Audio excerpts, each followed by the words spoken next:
911 calls. They're usually not a good sign. Murders, deaths, fights, and more. That's the number we call.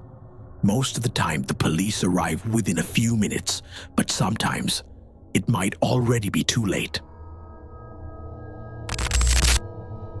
Today, the 911 calls we'll be listening to will be far from ordinary. They'll be disturbing and terrifying.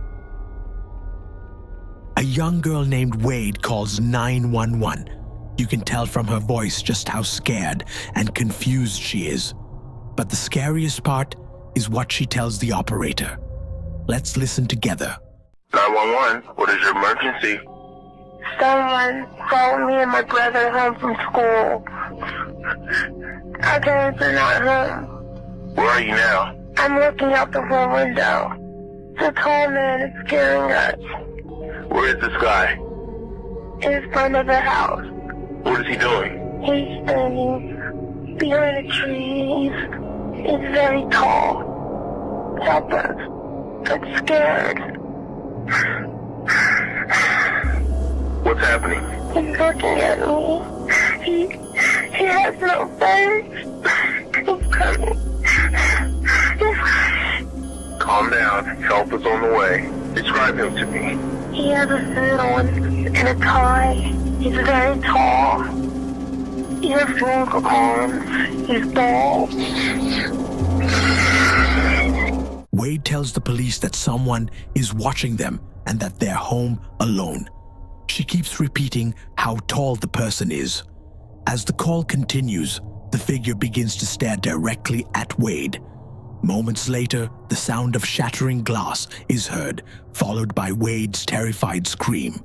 What she says at the very end gives us a clue about what was watching them. Doesn't this all sound familiar? Tall, long arms, wearing a suit and tie, faceless and bald, sound like anyone you know.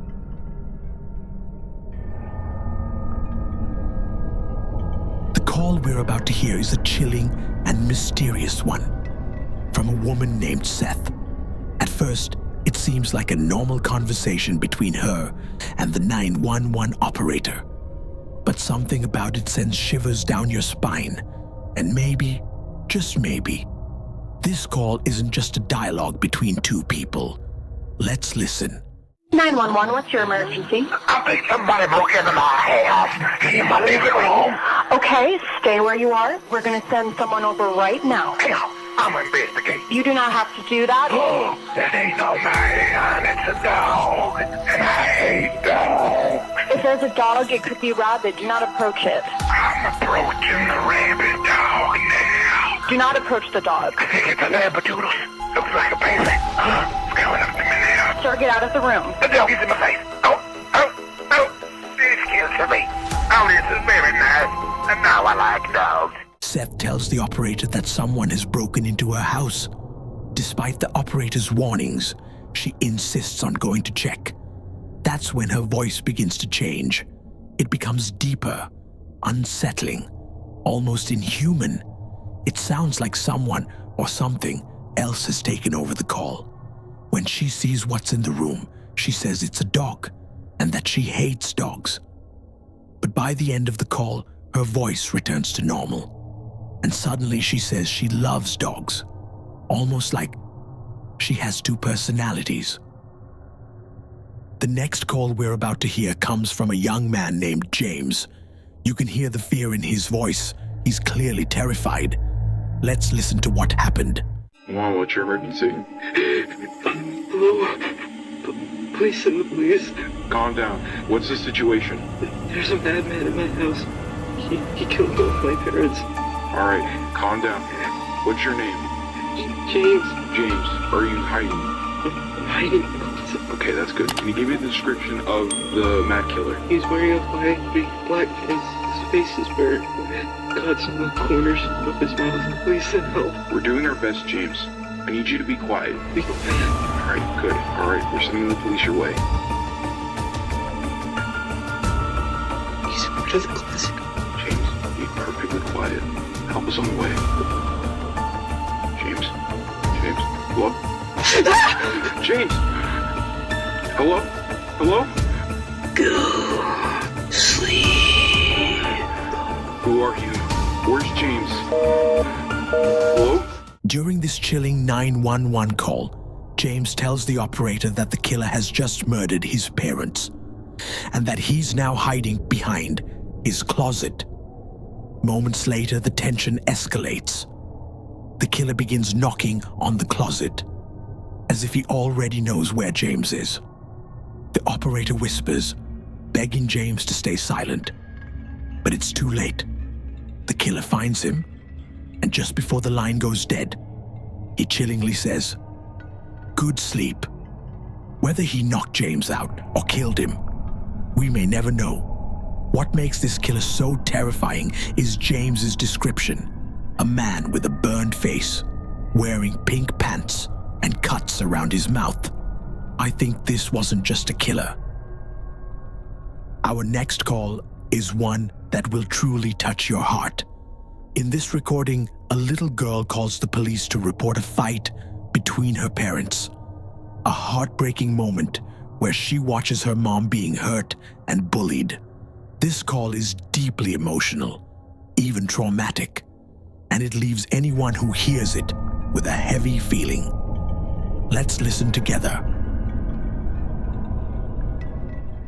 Standing emergency.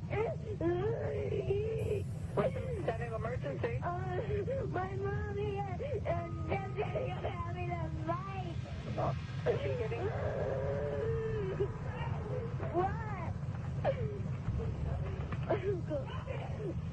I'm talking to the police, Mommy.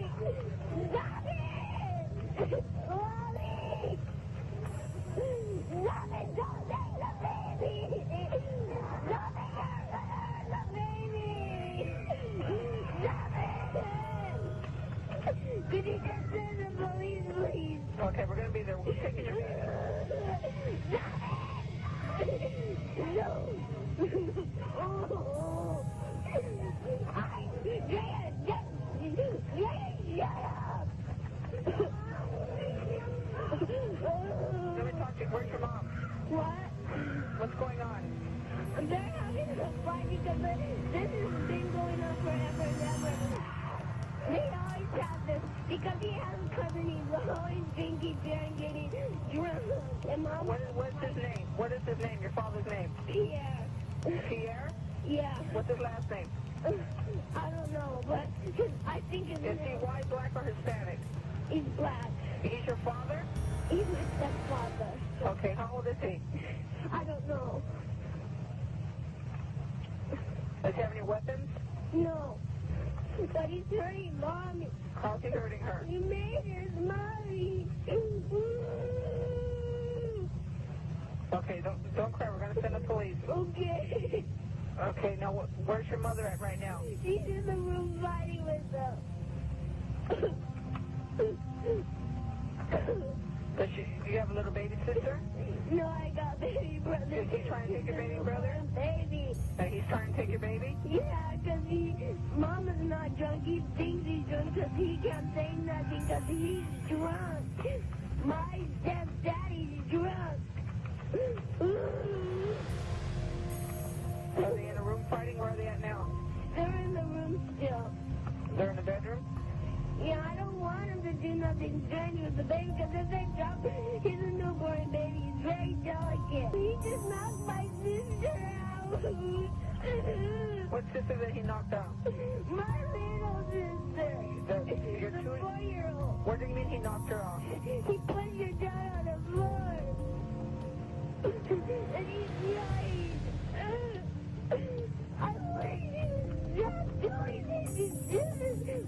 Ever since he had him, Pierre just slapped Mommy. My stepdaddy's got the baby now. He has the baby now. Where is he at now? What? Lisa, where is he at right now? Is he He's still in the still house? in the room and got the baby. Please.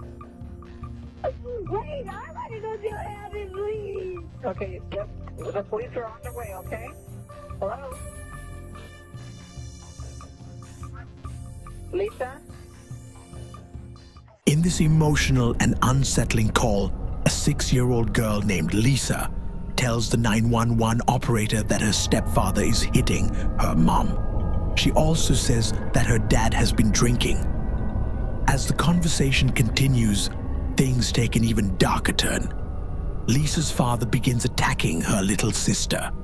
The fear and desperation in Lisa's voice are impossible to ignore. It's heartbreaking to hear such fear from someone so young.